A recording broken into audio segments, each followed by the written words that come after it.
याजूज माजूज का नाम तो आपने जरूर सुना होगा। इस्लाम में ये एक कयामत की निशानी माने जाते हैं। माना जाता है कि जब दुनिया खत्म होगी यानी कयामत आएगी तो उससे पहले दुनिया में 10 बड़ी निशानियों में से एक याजूज माजूज का निकलना भी होगा। दोस्तों, अब सवाल ये है कि याजूज माजूज आखिर कहां से आएंगे, वो कब निकलेंगे, कैसे निकलेंगे और निकल कर क्या करेंगे, और साथ ही ये याजूज माजूज है कौन, ये कहां से हैं, इनका इतिहास क्या है और ये इंसानों से दुश्मनी क्यों रखते हैं। तो चलिए आज की वीडियो में हम यही सब जानने की कोशिश करते हैं। हम याजूज माजूज के उस दीवार के बारे में भी बात करेंगे जो बहुत मशहूर है और माना जाता है कि याजूज माजूज कई सालों से बल्कि हजारों सालों से उसी दीवार के पीछे कैद हैं। हम बताएंगे कि आज के जमाने में वो दीवार किस देश में है और जब दुनिया के एक्सपर्ट्स उस दीवार को ढूंढकर वहां पहुंचने में सफल हुए तो उन्होंने वहां जाकर ऐसा क्या देखा जो उन्हें हैरान कर दिया। तो दोस्तों, हमें आज के इतिहास को समझने से पहले हजरत जुल्करनैन के बारे में जानना होगा। अब सवाल ये है कि हजरत जुल्करनैन कौन थे।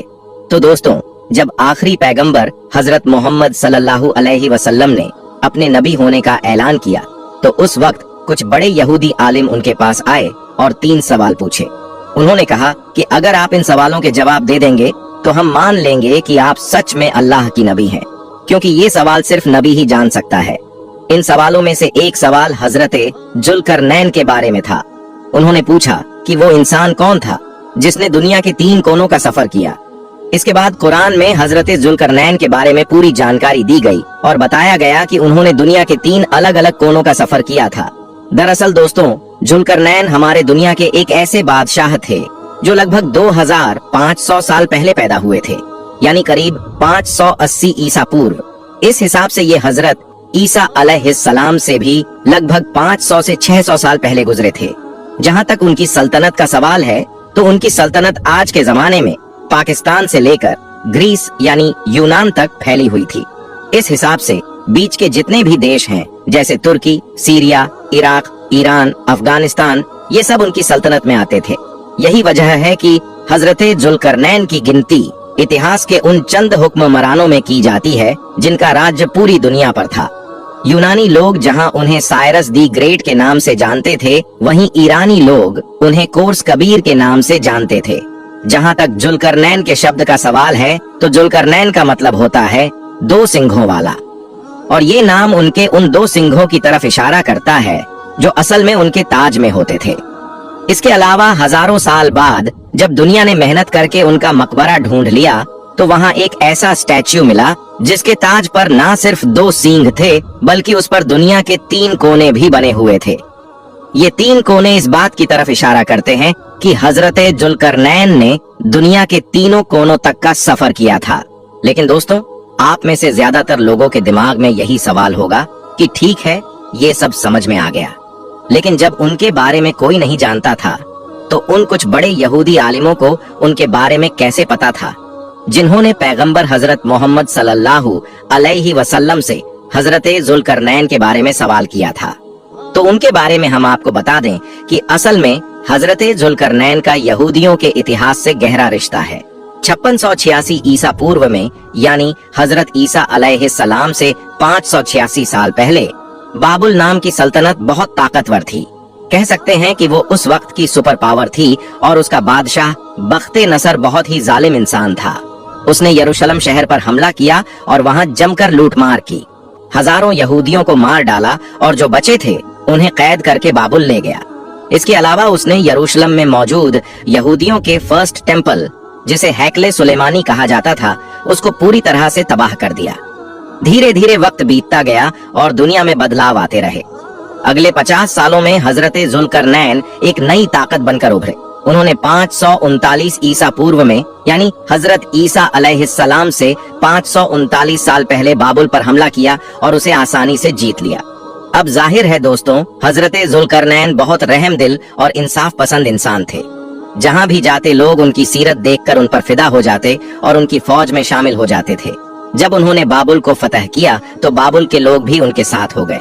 वहाँ जो यहूदी मौजूद थे जिन्हें कुछ साल पहले यरूशलेम से गुलाम बनाकर बाबुल लाया गया था, हजरत जुल्करनैन ने उनके साथ बहुत अच्छा सलूक किया। उन्होंने उनके सारे हक वापस दिए और उनके शहर को दोबारा बसाने में मदद की जो पूरी तरह से उजड़ चुका था। उन्होंने उन्हें बाबुल से यरूशलेम पहुंचाया और उनके हैकले सुलेमानी को फिर से बनवाया, जिसे बाबुल के बादशाह बख्ते नसर ने पूरी तरह से तबाह कर दिया था। और यही सारे रीजंस हैं जिनकी वजह से हजरत जुल्करनैन को यहूदी कौम से न होने के बावजूद भी आज तक यहूदी कौम में एक हीरो के तौर पर याद किया जाता है और उनका नाम बड़े ही इज्जत और एहतराम के साथ लिया जाता है। इसी वजह से उस जमाने के बड़े यहूदी आलिमों ने हजरत मोहम्मद सल्लल्लाहु अलैहि वसल्लम से हजरत जुल्करनैन के बारे में सवाल भी किया, क्योंकि उन्हें पता था कि उस जमाने में हजरत जुल्करनैन के बारे में आम लोगों को कोई जानकारी नहीं थी। सिर्फ खुदा और कुछ बड़े यहूदी आलिमों को ही इस बारे में जानकारी थी। दोस्तों, अब ये जानना जरूरी है कि हजरत जुल्करनैन की तीनों सफर के दौरान याजूज माजूज से मुलाकात कब और कैसी हुई थी। तो कुरान में बताया गया है कि हजरत जुल्करनैन एक सफर पर निकले और सूरज के गुरूब होने की जगह तक पहुंचे। वहां उन्होंने एक कीचड़ वाला चश्मा पाया और एक कौम भी देखी।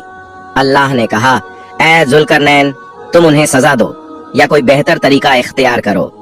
कुरान के मुताबिक हजरत जुल्करनैन ने पश्चिम की तरफ एक सफर किया और इतनी दूर पहुंच गए कि उन्हें एक पानी का चश्मा मिला और वहां उन्होंने सूरज को डूबते हुए देखा। वहां उन्होंने कौम से मुलाकात की जिन्होंने याजूज माजूज की शिकायत की। ये याजूज माजूज एक खतरनाक कौम थी जो आसपास के इलाकों पर हमले करती थी। वो कबीलों को तबाह कर देती, लूटमार करती और लोगों को गुलाम बना लेती थी।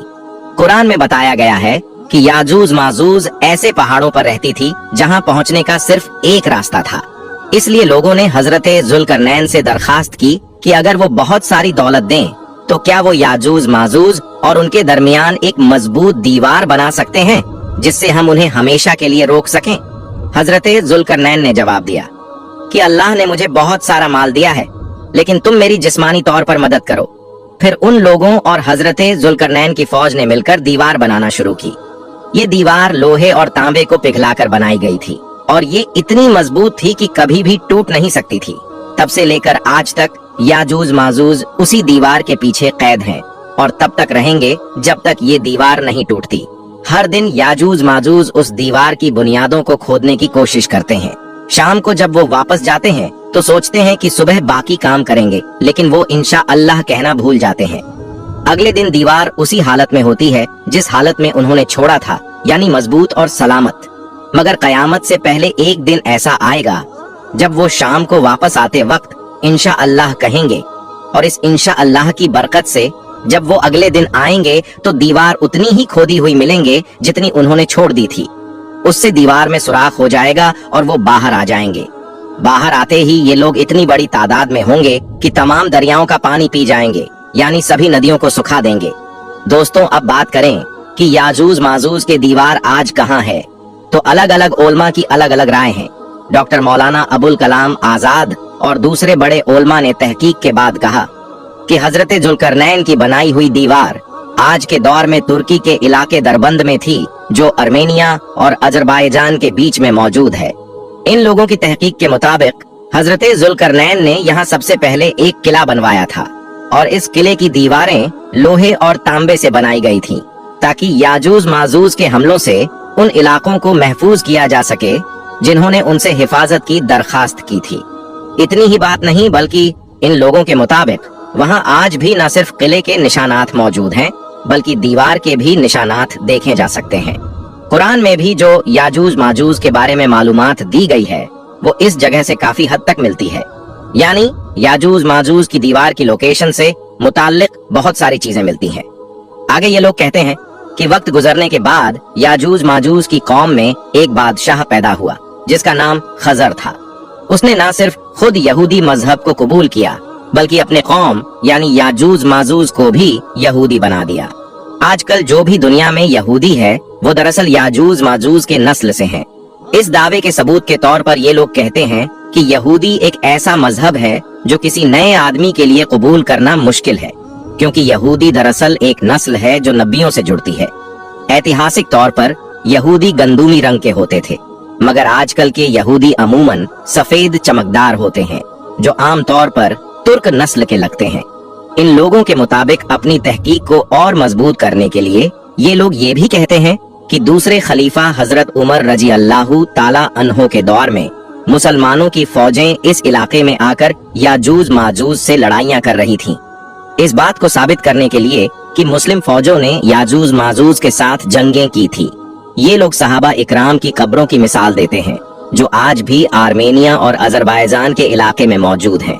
ये चीज हमें बहुत हैरान कून लगती है, लेकिन दोस्तों अगर हम इस तहकीक को सही मान भी लें और ये एक्सेप्ट कर लें कि आज के यहूदी दरअसल याजूज माजूज के नस्ल से हैं, तो सवाल ये है कि ये लोग कयामत से पहले पूरी दुनिया पर हमला कैसे करेंगे, क्योंकि हम आमतौर पर यही सुनते और पढ़ते हैं कि याजूज माजूज कयामत से पहले निकलेंगे और पूरी दुनिया पर हमला करेंगे। तो दोस्तों इन सब सवालों के जवाब में स्कॉलर्स कहते हैं कि यहाँ हमला करने का मतलब सिर्फ जंगी हमले करना नहीं है, मतलब ये है कि याजूज माजूज पूरी दुनिया पर अपना कंट्रोल कायम करेंगे। आज के दौर में आप देखें, मीडिया, सियासत या कारोबार में हर जगह यहूदी सबसे ज्यादा ताकतवर और कंट्रोल करने वाले हैं। वे दुनिया को अपनी मर्जी के मुताबिक चलाते हैं, इसलिए उन्हें पूरी दुनिया पर गालिब और हमला करने वाला समझा जा सकता है। लेकिन याद रखें, तहकीक ही होती है या किसी की मेहनत और जाती राय होती है, और तहकीक को ही आखिरी हकीकत नहीं माना जाता। यही वजह है कि डॉक्टर मौलाना अबुल कलाम आजाद और दूसरे बहुत से माहिरीन की मेहनत के बावजूद उनकी तहकीक को ज्यादातर मुसलमान कबूल नहीं करते।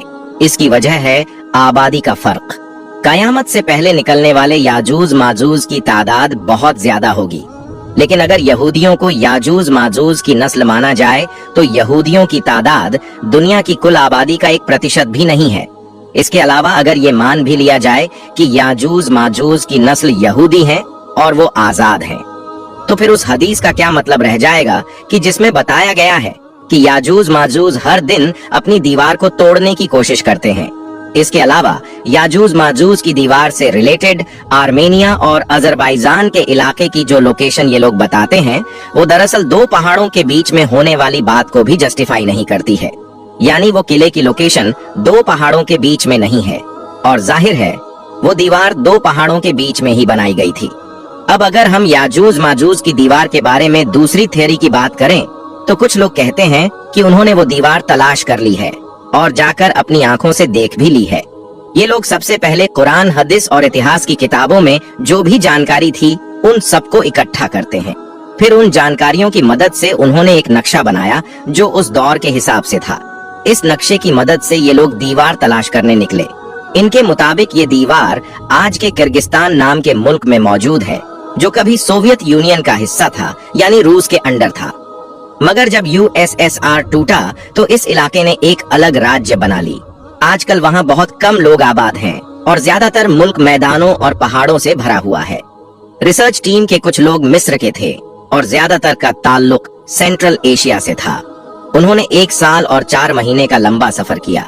इनमें से कुछ लोगों ने सख्त मौसम और सफर की मुश्किलात की वजह से अपनी जानें भी गंवाई। जब ये लोग उस जगह पर पहुंचे तो उन्होंने देखा कि पहाड़ों के बीच एक बर्फ का रास्ता है, जो कुदरती नहीं लगता बल्कि इंसानों ने बनाया है। पत्थरों से पता चलता है कि ये रास्ता लोहे और तांबे का बनाया गया है। वहाँ 2 पहाड़ों के बीच जो दीवार है, उसके ऊपर बर्फ की एक मोटी और सीधी परत है। इस इलाके में जहाँ कोई भी आबादी नहीं है, वहाँ इतनी बड़ी दीवार बनाना